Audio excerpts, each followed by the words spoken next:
Good afternoon, everybody, and welcome to A Gathering Place, hosted by the Gullah Geechee Chamber of Commerce and Gullah Geechee Leadership Institute. My name is Marilyn Hemingway, your host, and we are hanging out today courtesy of Highfalutin Coffee Roasters at 27 Magnolia Road in the West Ashley community of Charleston, South Carolina. So if y'all want to come on and join us and have a good time and just chit chat with us about politics, now is the time to do that. We are here on Facebook Live. Y'all know what it means. Drop your comments in the comment section. Drop your questions. Let's get this show rolling. We'll introduce our co-host, my co-host. They're not special guests, they co-host in a moment right after this opening. Hello, I'm Marilyn Hemingway, and welcome to A Gathering Place. I said, I'm stepping back because we have young voices who want to be heard and they're moving on something. Branding is really important to you and your business. Even a basic type of technology, you learn it all. And people are Good question.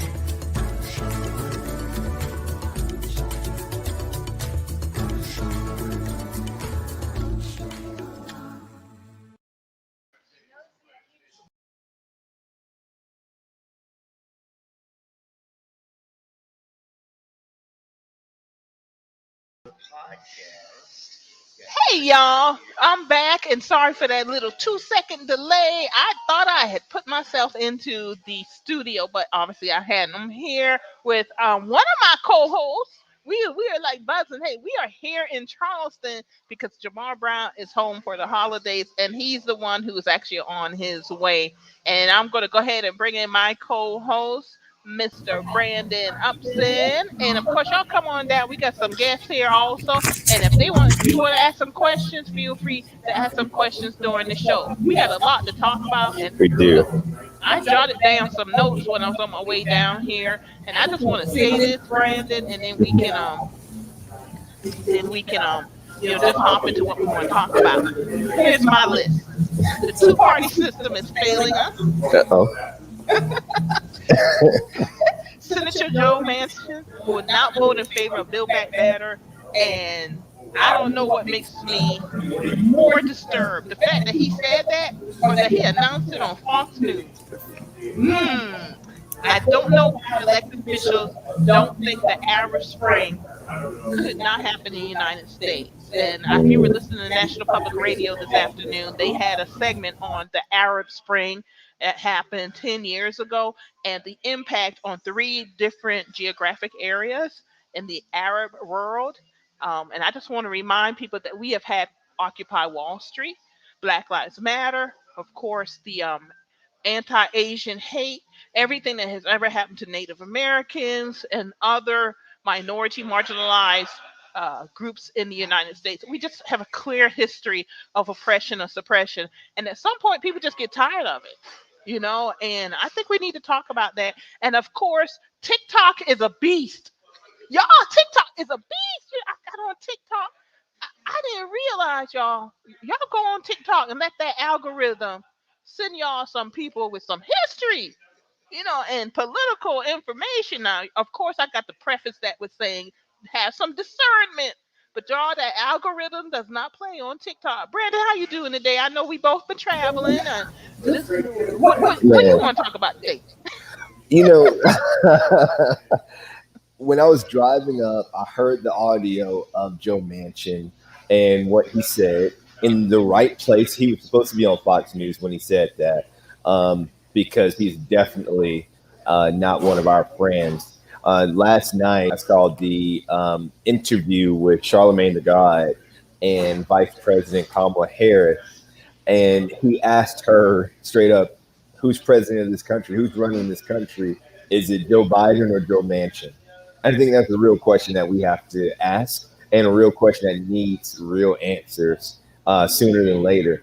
Because if we don't get this together, we're not going to keep the White House, and we're not going to keep Congress. And that's exactly how I feel about it. So I think everything you laid out is perfect, because that will take us into some other great conversation.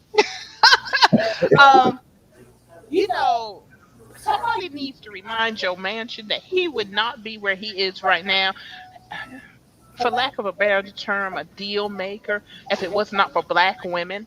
Mm, Um, Black women organizing, black women organizing others to turn out in Georgia so that two Democratic senators could win and that we could have the majority. What is it worth to have the majority when you have one person who could stop the entire agenda? mm. Somebody help me, please, with this, because I really am frustrated. And the thing is, I think Joe Manchin, there's nothing terribly special about him. He's a typical land owning white male. And now, when I say land owning, based on the United States Constitution, Declaration of Independence, our institutions were created to benefit white landing owning owned males. But land, the definition of that land has changed, obviously, over time. But he is just that typical. It's nothing special about Joe Manchin. To hold so much power in his hands is a reflection, my first statement.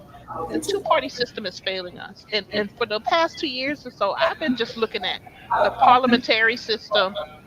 We need to maybe look at creating a system that empowers smaller parties to Mm. get elected in enough seats that you have to cut a deal with the smaller parties. Yeah. Oh, I'm right there with you. You know what I appreciate about Parliament in Europe, that system, is that it requires you to form coalitions. Right now, the way that we're operating, especially in the national level, this two-party system and this downhill death spiral that we see the Republicans going down, they're uh, in a race to crazy. They're like, you think you're crazy? I'm going to show you what crazy really is, right? And that is helping them win elections. And because they are energizing that base, and we have this two-party system that if you step outside of that, the odds are against you for winning higher office. It forces them to toe that party line, and that is what's most destructive. When you have to go against what you believe is right or moral so that you can do what's politically advantageous. And when you see these guys, I'll use Tom Rice, for instance, down there in the 7th Congressional District in South Carolina. Tom Rice voted 97% of the time with Trump, Donald Trump, and the Republican Party. He had two votes that broke rank. One was to impeach Donald Trump after the January 6th insurrection. Okay? And then the other one was with Pete. It just jumped out of my head. Impeachment. It was first one's The first impeachment. impeachment. It The was second something one else. was with, I think, Build Back Better or something like that. Infrastructure. It might have been the infrastructure. But anyway, he broke ranks twice. And now he has 12 primary challengers. 12. He's number one on Donald Trump's hit list in the primaries. Donald Trump literally sent out a tweet and said, anybody run against this guy and I will support you. Literally. That's a gross example of the harm this two-party system has the potential of doing in our country, especially when you mix that with the far extremes of these both ends, right? Because we can talk about the extremism on the liberal side as well is not as grossly incompetent and dangerous as what we're seeing on the right. But we got to do something different. If we don't, I don't know where we're going to be in 25 years. What concerns me is, at least to me, Brandon, it is very clear that one, Joe Manchin is showing us we are in a democratic republic. We are Mhm. people. We're not in a democracy. That's how we're set up. We elect representatives, whether we call them senator or representative, to go speak on behalf of the people. He is not speaking on behalf of the people. He's speaking on behalf of his special interests. The people put money in his pockets. All right. But the problem with that is beyond the obvious problem with it is that we have a party. Tom Rice, 12 people running against him. What are these people running on other than they pissed off that he voted twice against something that Trump wanted? We have a party that actually doesn't exist as a party. They came out of their national convention without a platform. They're literally running on hate and negative and whatever you want, we don't want. Because it benefits people that we don't like, we don't support, whatever. And we are having serious conversations in the media that we may lose Congress to these people. We may lose the presidency to these people. Then you have a party that, you know this, I know this. The young lady sitting in our viewing audience with us today, she knows it. She's here supporting. Shout out to Erica Sampson. We're going to hear from her in a minute. If you want to ask some questions, we got you here. We got you covered. Our elected officials, Joe Manchin, whomever, at the top of these parties, don't get it. They really don't get it. Our democracy is in trouble. It's in trouble. And I'll give you an example from the Democratic Party. If they were serious about this, is y'all, I'm stuttering because I want to curse. Y'all, Brandon didn't know I slip some stuff out every once in a while. I'm trying not to. They know, for example, February 1st, the student loans forgiveness will end. You're literally, and the reason I bring this out, let me tell you why I'm bringing it out. Statistics in this last week, they've proven that this great resignation that's going on, we've been blaming millennials. No, I haven't. I'm going to just claim that I have not. We've been blaming the Gen Z and millennials are quick. They don't want to work. Well, statistics are showing it's my generation. 50 and over, like, man, we out, we done, we've been working, giving y'all 30, 40 years, we are out. That's where that's coming from. And they have to replace that labor. They got to keep that labor force working. And one of the best ways to keep the labor force working is keep young people under obligation for those student loan debt, and they're going to have to work. And you're going to have to work someplace where it's going to kill you because stress, you don't want to be there. That's both parties. That's on both parties, y'all. And the Democratic Party in a position where they don't have to do that, but they're doing it because they're listening more to the big money folks, the market forces, rather than the young people who got out in 2020 and voted for us. You think people will come out and vote for us in 2022 when we say screw them? Because that's basically what they're saying. I just wanted to throw that out there. Any thoughts? Hey, Abe Jenkins is in the building. I'm like waving, y'all. This is so, I know it's so strange. But we got people here. First time doing this together. And this is the first time with us having other people live with us. So this is like a double first for us. It's pretty awesome. You know, I saw this video, Marilyn, on TikTok. Let's just go ahead and drop it again, of this young lady. I don't even know her name, but I love all the stuff she puts out. She's always sipping on something, and it looked like a smoothie this time. But she was asking, what in the world is going on? She was asking, what have you done? And she was asking this directly to President Joe Biden and Vice President Kamala Harris. And she was saying, Joe Biden, and she called him Daddy Biden, or Big Daddy Biden, said that he was going to forgive our student loans. But Sally Mae just called me and asked if I was ready to start paying my loans back. And she mentioned, why should I be held responsible for something that I did when I was 18? And the beautiful part of what she said is that 18-year-old me is dead. I'm not the same person anymore. And she said my responsibility to that loan died with her. So good luck. But it was funny, but it was real. Because if we're talking about a pathway to the White House, a pathway to a majority in Congress, a majority in the Senate, to winning the gubernatorial races in Georgia, Florida, and Texas, it goes through the heart of our millennial community and our newly fledged 18-year-old Gen Zers, right?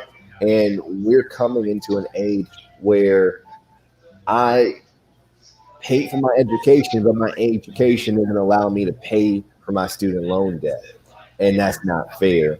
Why in the world is the cost of college rising faster than anything else that's currently in my life? When you say this is necessary to obtain the quality of life that we call the American dream, right? That's a cost that puts you under a mountain's worth of debt. So if we don't start focusing on the issue now, that these key voters, the largest block of voters in our electorate right now, millennials, we're going to lose them, and we're going to just lose overall. We're not only going to lose Congress, I believe we're going to lose our democracy. Because old men send young people out to war to die. And if we don't think we're going to, I believe we're heading to a civil war. And I'll just use the Kyle Rittenhouse. I think we talked about him the last time we were together. That was just sending a message to young white males, incels, disenfranchised, whatever you want to call them, to arm yourself, go shoot white people who are not with us, and go shoot black people and brown people, Native Americans, and so on. And you will face no consequences for your actions. If that is not the old rich white men sending young men off to war to die because they're greedy and they want to retain power, you can see it in the Civil War. And I'm trying to get my phone straight because I want to hear from y'all. I want to hear from y'all. We saw this in the Civil War. History shows us this, and I just don't. I know why the rich white men are doing it, because they want to continue to be rich white men. I mean, they run everything. I just don't see why other people are just not up in arms about this. I mean, we want to hear your thoughts, y'all. Please go ahead and drop it in the comments. We did have one comment. We do have our studio audience here, all two of them. And just a couple of comments. That's how empires fall. They begin to alienate the young. Empires, if you look at history, every 400 to 500 years, empires fall. And that's what we're seeing. I have to remind people, I'm from Georgetown County, South Carolina. Let me tell you about an empire falling. 1526, the first enslaved Africans stepped foot in Georgetown County, South Carolina. We talk about 1619, y'all. We really need to be talking about 1526. So let me tell you that again. The first enslaved Africans stepped foot in Georgetown County, South Carolina, the United States of America. In 4 years, that will be 500 years. Wow. In 4 years, that will be 500 years. And we locally, we see things happening that I think reflect what's going on in the state, reflects what's going on nationwide. And we got to get serious about this, folks. Given it National Public Radio again, they were talking to a young, I don't know if she was a psychologist, but she was talking about the impact of the pandemic on our mental health. And she point blank said this afternoon, as individuals, we are going to have to make some serious decisions about the future of our country, but also about our economic future. What are jobs going to look like? What are careers going to look like? It is coming to that point, folks, that we're going to have to start making those decisions. And just like Joe mentioned, what he did today on Fox News, but he's telling y'all. He's telling y'all that was not by accident. He just did not wander on the Fox News today, y'all. That's right. That's the message he's sending. And the reaction of the Democratic leadership, how they're going to react to this, it's very telling. Because then you would know who they answer to, who do they truly really answer to. And I don't know what our answer will be. Brandon, what should our answer be? What do you think? Here's the thing. Joe Manchin is working for the lobbyists and the donors who pump his campaign full of money. And those are the same lobbyists who are in bed with the Republican Party. So Joe is, caucusing with the Democrats until it wasn't advantageous for him anymore. And because we have a Democratic president, it's still advantageous for him to continue to run around with the Democratic moniker, that D in front of his name. But I'm getting some feedback. But that's the extent of it. What we need with our Democratic leadership are for them to do what Representative Cobb Hunter says, and that's get uh, at least a thumb in their back so that they'll have a spine to stand up to this guy and hold him accountable to his actions. He's been killing our advancement and our progress from day one of the Biden administration, and now he's holding the administration's policy goals hostage. We have to take action. This is where the test of leadership comes in, right? You don't show your leadership when everything is easy. You show your leadership and the true signs of the leadership when things are hard and you have to overcome challenges. And Manchin and Cinema, Kristen Cinema, those are two challenges that our Democratic leadership must figure out. Because if they're waiting until 2023 to move forward with this, I guarantee you it might be too late. And I'll go back to something that you were saying, Marilyn, about the white men. We already know that our census projections are saying that instead of in 50 years, now we're talking about in 30 years, America being a majority black and brown country. Well, now we see local governments and institutions expanding the white race classification, right? So here in America, we're one of the few countries that just, if you have fair skin, you're white, right? No matter you're Irish, Swedish, Canadian, whatever, you're just white. And if you're other than that, you're black or minority, right? And that's how they've been able to keep that majority title. Well, now we have these organizations saying, well, if you're Asian, now you're white. Yeah, they did that in was it Washington State or Oregon? They Yeah. actually the school board passed the ordinance saying they're going to recognize Asian Americans as white now. I mean, it's blatant. It's Yeah. blatant. Yeah. It's blatant. And But go ahead. it's a numbers game. It's a numbers game, and just like what we're seeing, our House, United States House, Democrats only have a 3 vote majority, and then we have 50-50 in the Senate. It's all about the numbers, and if you just have 50% plus 1 vote, you can win an election, and elections have consequences. And what we need the Biden administration to do is get serious about showing their leadership in these hard times, pushing forward and doing what needs to be done to get these votes in line so that we can get our country back on track. I'm so glad that you're talking along this lines, and it is pure numbers. And Abe, was that you posting just now about the uniting? Yeah. Okay. Sometimes it doesn't come in with the name, so I'm glad, Abe. So Abe, I'm gonna hand you my phone so you can talk if you want to say something. But that was Abe Jenkins who's with us today, y'all. And I am going to put you in the studio. Let me turn this up. Just talking to my phone there. And there's something, y'all. We got some studios here. Look at it. Look at technology. Technology. All right, Abe. Hey, Abe. There's Abe. How you doing? Yeah, just go ahead and talk. We got you on.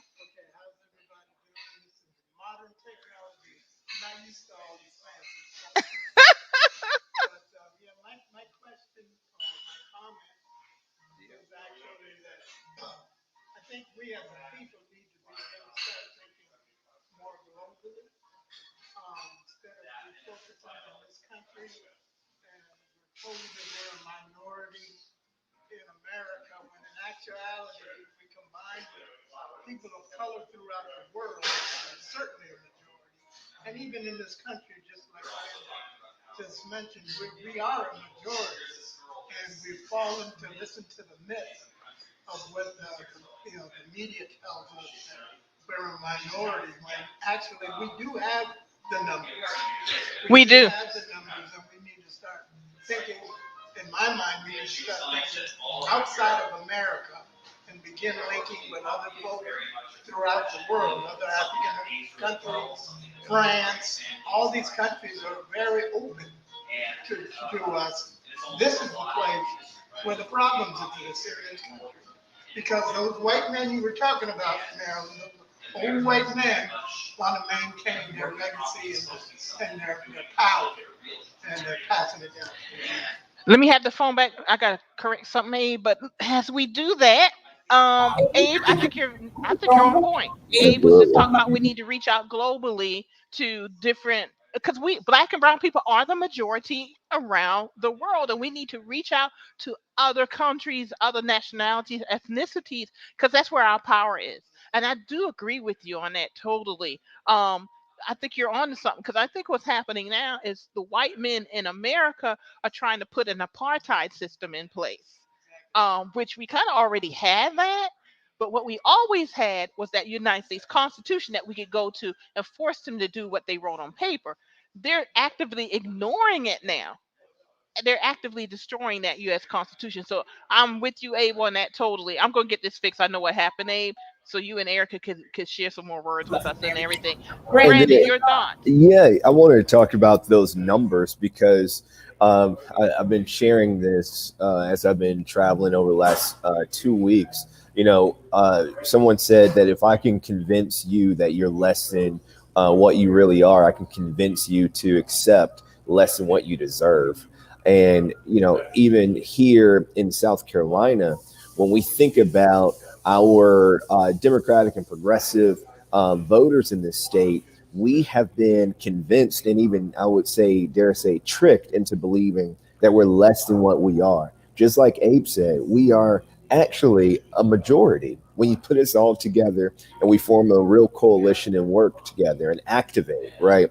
So in 2018, James Smith ran for governor in the state of South Carolina. He became the Democratic nominee.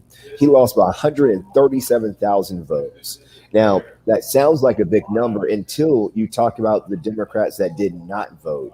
We had 410,000 African Americans who are already registered and identified as Democrats that did not vote in that election.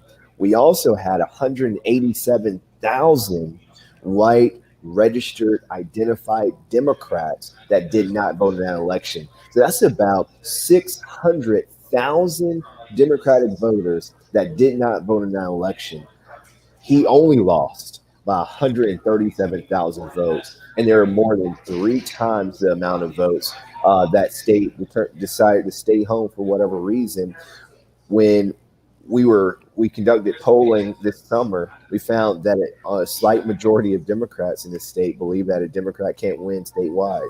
Again, if I can convince you that you're less than what you really are, I can convince you to accept less than what you deserve. And that's what we're seeing right here in South Carolina. So Abe is 100% correct. Oh, yeah. All right. Passing that back to our viewing audience. I know what happened. I had to hook it up to the internet. Yeah, we making it happen here. We making it happen here. Erica, do you have any words you want to share with us while you're here tonight? Thing. I feel like at this point, the Democrats, we like to pass them on to independents. We want to pass them to Republicans because he is not a team player. It feels like Video songs, but oh, okay. Oh, snap technology. Okay. There you go. So yeah, I just feel like he's not compromising. It's like at this point, everything in that bill is really what he wants. It's not what the people want, and that's what's holding us up. And we didn't elect you to be, for everything to be about what you want. You obviously got elected because someone trusted you. We listened to your words, and we thought you would deliver on those words. So that's the problem. And I just wanted to also piggyback that. It comes back to elections have consequences. You vote for these people and then they don't deliver on their actions and whatnot. And it just comes down to, it's the principle of like, we always hear like not voting is voting. You're giving someone the platform that they probably didn't truly earn. You're allowing someone to be in this role that's going to make a decision that's going to affect you. And that's why we keep saying you got to learn about people's platforms. You got to like listen to more than their words. Look up what they're doing. Like, are they even in the community? Are you only seeing them when something happens? And it's definitely important for the marginalized community to be looking up these leaders, because so often we don't even get our voices heard unless we're a hashtag, unless it's some kind of viral video where we're being like abused and like someone's using their power in the wrong way. And it's like, we should be able to be considered just because it's a Tuesday. We should be able to be considered just because it's a fundamental right. Hello, somebody. So it's like, we got to pay attention to what's going on in our environment. And Manchin, he ought to know better. It's not like he just got his job 30 days ago. He knows how everything is going on. He knows these people. So it's like, come on out. Like, let's go. That's just my thoughts. I really think that they don't care. Erica, your words are very well taken. Because once again, as I was driving down here and listening to National Public Radio, I thought about what you just said, going back to he is speaking for Joe Manchin. He is speaking for his special interests. He is not speaking for his own people in West Virginia. And if you look at West Virginia, there were at least 45 of every, of every worst list that you can think of. So the stuff that he's doing is not even helping his own people that elected him. So really, who does he answer to? The money folks. That's the only thing that we can even think of. And once again, that reflects a bigger problem in the United States of America, that this is the 1920s again, before the Great Depression happened, where it was all about the money folks, and the way they lived and everything. So I think you're spot on, Erica, with what you are saying. And we are about to be joined by Jamarr Brown, who is known as studio audience today. I'll talk about you later on, but because somebody was supposed to bring his computer, but we all good. Y'all, let's go ahead and welcome Jamarr Brown and our other co-host. He had to take care of some business, but Jamarr, we are always excited to have you here. And finally, the three amigos, y'all, are in person doing that. Usually, yeah, I don't have my applause sign, but the audience understood the sign. But it's good to be here in person to see Jamarr, because almost 2 years now, you guys, we've been doing this talking, and we are finally in the same state, in the same room, and everything. So we're excited to have Jamarr with us today. Jamarr, you know who we've been talking about, right? Who, Joe Manchin? Yes! Oh, Lord Jesus. Let me go on back home.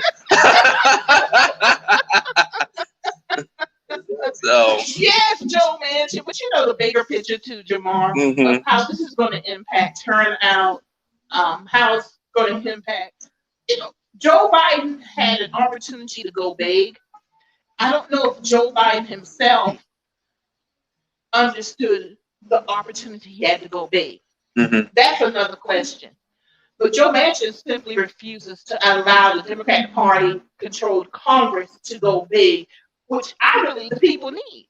They really don't care that people are out here dying because of lack of Medicaid expansion, that people can't go to work because of lack of child care. They can't afford child care, that people can't feed or provide a roof over the head of their children because of a lack of a living wage or the child tax credit. And here Joe Manchin comes, and what really irks me, and I guess we're in a family place, but every time, I want to say something, that he went on Fox News and he made this announcement. I know you got some thoughts. Oh, goodness. Please share your thoughts with us. Well, let's see, where do we start? I think that's the issue. I think there's two things. I think there's a huge conflict that we have right now. One, we need immediate and bold action, like you were saying, Marilyn. But I think the other part is our government is set up incremental.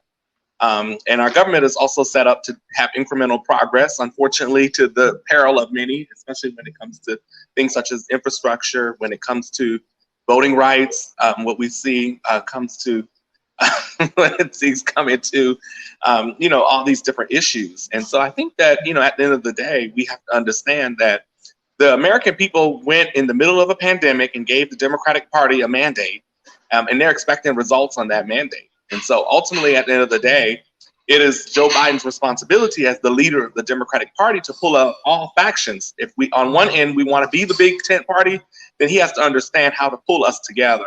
And especially, when you're talking about such consequential legislation, such as Build Back Better and the Voting Rights Act and student loan reform, one or two people can have that much of a say on a policy that will impact millions of people. It's just unacceptable. And so I think that Joe Manchin, by Joe Biden and Vice President Harris, they have to pull us back to the drawing table to be able to move that bill forward, because we need rural broadband in our communities.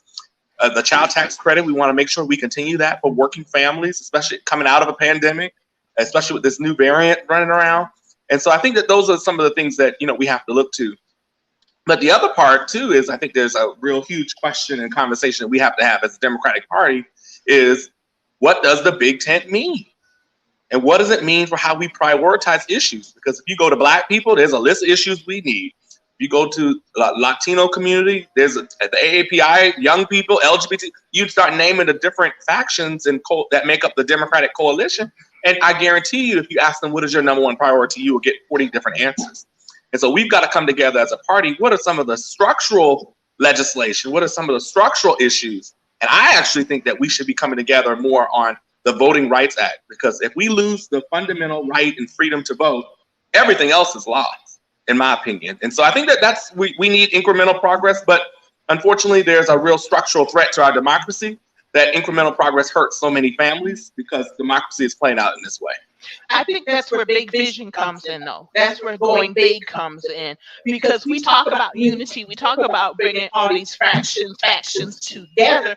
Well, people will rally around a vision, and incrementalism is the antithesis of vision. Mm-hmm. And if it's the voting rights bill or economic bill, which I think Build Back Better was attempted to be, now it's failing because of one man. Where do you go back to? And the saving grace may be that voting rights bill. Brandon, what do you think? No, I feel like Jamarr just came back from a DNC meeting and he's on point with his messaging. So, and Marilyn, you started to touch on something that I literally just wrote down on my notepad. Back in the day, I remember we used to run around, Jamarr and I, 2010, for Vincent Shaheen, reciting this very same scripture. Our people perish for a lack of knowledge, right? Come on then. And at this point in time, it's not a lack of knowledge that is killing us all. It's a lack of vision. And because you don't have that vision, you can't have the adequate messaging. And I saw that Eric put on here that what about the message? What Jamarr just said, I believe, answers that. We are in this so-called big tent, and we have 40, 50, 100 different priorities because of the big tent. But what will bring us together? And I think that's, Jamarr, what you just said is solid gold. We have to message around the things that galvanize all of us. And the structural changes and the structural reform that impacts us all, that can remove these barriers for us to obtain that quality of life that we all seek, is the thing that we need. But it's the exact same thing that Joe Manchin and Kristen Sinema are preventing us from moving forward with. So, let's put a studio on it, because I'm about to go be depressed over here. Yeah. But there's solutions. There's solutions. I want Jamarr. Well, I think it's tricky, but I think it's a tricky conundrum that we're in right now. So, and what I'll add here is, I look at politics, and I think I train this all the time. I'm going to bring it back. in three areas, right? There's the grassroots organizing, there's elections, which, you know, we're kind of talking about here. But the last piece is the public policy. You know, so at the end of the day, we have organized in our communities, right? We've been advocating, you know, on so many different issues. And then we showed up in the election because we were told that we're deciding on the decision makers. We have shown up, we have voted, and we have given a group of people power that we now have to use our organizing skills to still move in an important way. And what I mean by this piece and why those three pieces are important is because we're not just talking about passing legislation to build another road here. We're talking about legislation that impacts working families, but that impacts the very democracy. And I actually think that, yes, while we're talking about student loan reform, voting rights, infrastructure, education, I know our vice president's been talking about maternal mortality and that crisis. Our number one issue is the democracy and what we know as our community. That's going to be important because what we're seeing with across our states as somebody who sits in the seat of the state party, what we are seeing is people are elected to office and they're fundamentally failing. And as much as we talk about the Republicans in these states, so places like South Carolina, Texas, where I am, you know, Florida, Georgia, these Republican governors that have failed for multiple terms, we're talking about the fact that we brought change and that we're not seeing that change. And then on top of not seeing that change, how do we turn people out to the polls? And how do we do that in a meaningful way? Because history always says that the party that is in the White House would lose in the midterms, but it doesn't have to be that way. And so I think that when we get back, you know, from the holiday break into January, the Biden administration and Congress, they're going to have to pass something very substantial for people like me who work at the state party to give people something to be motivated behind. Because Greg Abbott is not doing anything for us. Henry McMaster, these people are not going to do anything for us. We've got to take something from the federal level and really show the impact in our communities. And until the Congress gets the Build Back Better to where we can pass it in a meaningful way, where people see more money coming into their home so they don't have to make a decision between food and prescription, when we see, you know, voting rights and things change. And the real reason about voting rights is not just the structure of democracy, it's about showing a key constituency that's been loyal not only to the Democratic Party as an institution, but that's been loyal to President Biden himself as an individual. Take out the party. Let's talk about Joe Biden here, that he is in the White House because Black people showed up in South Carolina. And that's the bottom line. And so now we have to make sure that we show results. And if we don't show results, that makes it very difficult to motivate people to turn out in a meaningful way to continue progress and moving forward. Because it's one thing to get to power and to earn power. It's another thing to maintain power. And this is what we're seeing right now. And the struggle is once you're in power, now it's what you do with it. And that's the conundrum that we're in, is we're in power. And we've got to be able to go and tell the people that put us in power what we did with that power. And so that, I think it was Eric or somebody, I can't remember, but somebody was saying, what is the messaging? The messaging is you gave us the power and we did this. And we are working on those things. It was Eric Grant who said that. And I think the messaging comes from giving people information and giving them knowledge to understand why they need to vote. Mm-hmm. In spite of what's going on. But I hate to say that. Information, knowledge, but the most important piece to that, Marilyn, is results. Exactly. Information is great, but I need to feel the impact and I need to see it for myself. You can give me the best talking points, but if I don't see it in my bank account, if I don't see it in my house, if I don't see it when I drive down the road, that there's some kind of difference in the structure, that in addition to the education and knowledge, we've got to be able to see, feel, and feel the impact of what has been passed or not. Because everyday people don't know that we passed about almost $3 trillion worth of legislation already. They don't know that. So it has to come down to those kitchen table issues, those tangible things that they can see. And I just want to make sure the folks that are watching know that we're live at Highfalutin Coffee Roasting. Check it out, West Ashley on Magnolia Road. Can we tell people where we at?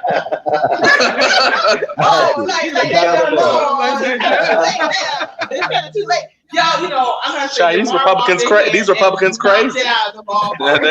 These Republicans crazy. They are, but the Republicans are crazy, but the Democrats are ineffective. And that's more dangerous. Get off the camera, child. You can. What's that thing that go round on TikTok? Y'all would see that bang, bang, bang. And Marilyn would be like, whoa, Lord.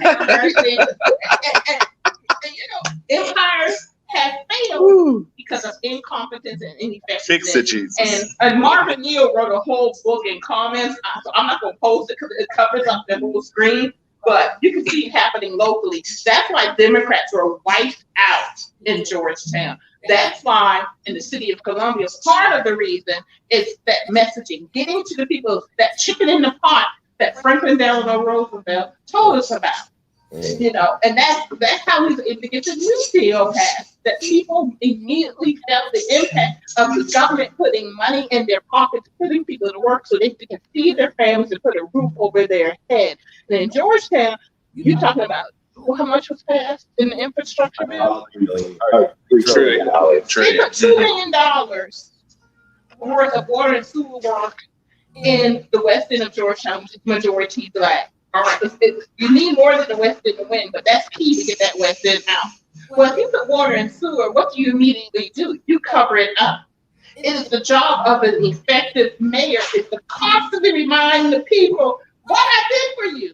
When you turn the water on, it is no longer brown, it is running clear. That failed to happen. And then some other stuff happened where people really got angry. Yeah. So he didn't lose because the Republicans spent $90,000. He lost because Black folks didn't come out to vote because they felt that you didn't do anything for us, so we put you in power. And they told him that. They told him that. All you have to do is take what happened in Georgetown, South Carolina, and now put it on a national level. Things have happened, but we're not going out there telling people what has happened and showing you that it impacts your bottom line, your pocketbook, your pot in the kitchen, the chicken in the pot. And until we do that, we are going to fail in 2022 and 2024. Yo, we got about 5 minutes, so we'll wrap it up. And our studio audience, thank you. You are watching a Gathering Place, and today we are at Highfalutin Coffee Roasters. Thank you, Highfalutin Coffee Roasters. We appreciate it. And so, Jamarr, I'm going to have you give you a few words and then we'll wrap it up. Well, I know this is unique how we did this. We got to figure out how to. We're doing this on the fly. I know. Look, listen. That's what we need Congress and the White House to do. Do stuff on the fly, and get our stuff done. And this is what happens when you pass infrastructure with but specifically rural broadband. In different communities. But, one of the things I think that is really alarming is even some of the things that have happened as part of COVID-19 rescue package, as part of, some of the infrastructure pieces that have passed before. A lot of these things end at the end of the year.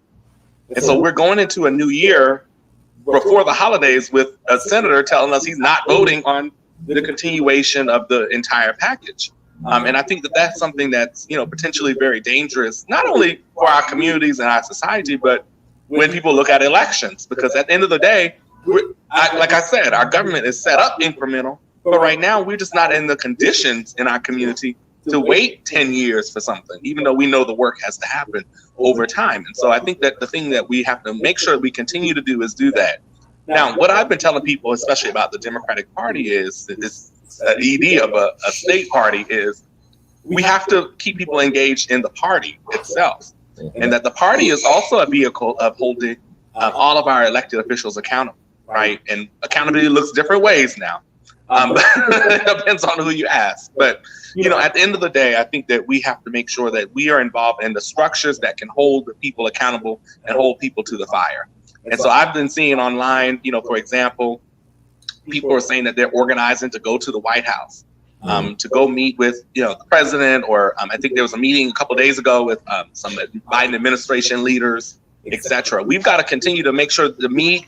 And the thing that's important that we have to not miss in all of this is, yes, I know that people are upset, but there is power in numbers. And so the quieter we get, the more room we have to not get anything done. And so while I know it's tiring, while I know it's frustrating, it absolutely is, we've got to make sure that we keep the pressure, because at the end of the day, we have to remind our elected officials, we're the people who organize our communities. We're the people who showed up and said, we want something different, and that we provided you power. Now we're showing up and we're talking about policy in the aspect of tangible solutions. And so those of you that are, precinct chairs, or maybe you're involved in the Democratic Party, we have to still hold our elected officials accountable. And it's not enough to just hold the Republicans accountable. Well, you can't hold half of them accountable because they're not accountable to themselves. but to our elected officials, we can't just elect them, you all. We have a responsibility. So I, as even ED of the party, I still talk to our Democratic elected officials. I still talk to them about solutions, what precinct chairs share, what county chairs share. And we've got to still make sure they're doing that. So when they're in the halls of power and moving things forward and negotiating and making decisions on key bills and policies, they have heard the voice of the people. And so we can't let up, as much as it's easy to just say they ain't doing nothing, let's let it go. That's not the answer, y'all. We've got to make sure we keep the pressure up. And so that's what I would encourage folks to do, is to continue doing that work and to continue pushing the needle, because we have to make sure that our elected officials not only see us, but they feel our impact and they feel us coming. And when they do not act, and they do not act in an effective way, they better know what's on the other side. So I agree 100% with everything Jamarr just said. I'll just add, this is our time to flex our power as a people. And political power, in my definition, is organized people plus organized money. So we have a lot of people organizing other folks to do actions, but now it's time to organize money. And I'm grateful that we use this show to help organize money for the South Carolina Democratic Party for that caucus. So if you look at the ticker at the bottom, it has our website, Please Give. Nothing's too large or nothing's too small. Because if you don't have gas or fuel in the car won't crank, and it's not going to get to where you want to go, right? And funds is a fuel that drives our organization. So part of the solution to activating your power is being a part of something, and you can join the South Carolina Democratic Black Caucus and help us get this work done. And no matter where you are in the country, you can donate going to that website. So thank you. Let's flex our power, y'all. Oh, Brandon, I'm so glad you brought that up, because I've been running it all show. Y'all donate. If y'all want to see change happen, donate to South Carolina Democratic Party Black Caucus. That's one way you can do it. I just want to say one last thing is we need to remind our elected officials that the seats do not belong to them. The seat belongs to the people. So y'all need to start sending some messages, as Brandon said, and you need to just show up either by mail, email, in person, by phone, whatever means, and let these folks know we are going to hold you accountable. And if you want to stay in that seat, you need to do what the people want. And that's it. That's the bottom line. And y'all show up for your city, county council, any meetings, redistricting that are happening, because we need you not only to vote, we need you to be engaged, informed citizens, because that's where your power is. When you're informed, they can't pull that wool over your eyes anymore. Y'all, we got to go. Thank you to Highfalutin Coffee Roasters before he runs us out. Y'all just turned out pretty good. I know. Look at us. Jamar's so good, he just rolls right on in. We're in the same place for the first time. Yes, we are. Oh my God, that's so good. Even the studio audience. Uh-huh. All right. And do. Jamar just walks right on in. Oh, and I want to thank y'all, because I love books. And guess who walked in with Will? Brandon gave me Will. I know, I got mine too. I got my little gift, child. I love it, y'all. Books make me cry. All right. I love books. So tell Will I said thank you. Y'all want to get on my good side. Y'all give Marilyn a good book. All right. All right. I might even, that's a good date, Anyway, y'all. All right. Fix it, Lord. Once again, y'all, we're going to wrap it up here because we got to get on out. Thank you for our first live action show with all of us together. We got to do this again next time. I know. And we're going to get together and enjoy ourselves and talk some politics. We'll see you next time, y'all, in the new year, 2022. Happy holidays. Thursday, get some rest every month. Yeah, happy holidays, everybody. We love having you with us. Enjoy yourself, and we'll see you later. Good night, Jamarr. Good night, bye. All right, y'all. What a good show. I just want to remind you the next show is this Wednesday. The next show is Wednesday. Y'all, this is what happens when you're together. I'm trying to still close the show, y'all. I need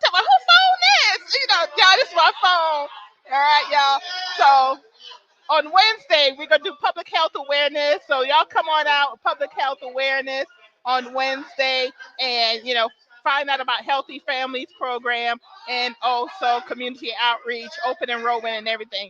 So we'll see you on Wednesday on A Gathering Place every Sunday and Wednesday at 4 p.m. I don't know if y'all can hear me or not. That's cool. All right. Y'all, thank you for joining us. It's been wonderful. We'll see you next time. Good night.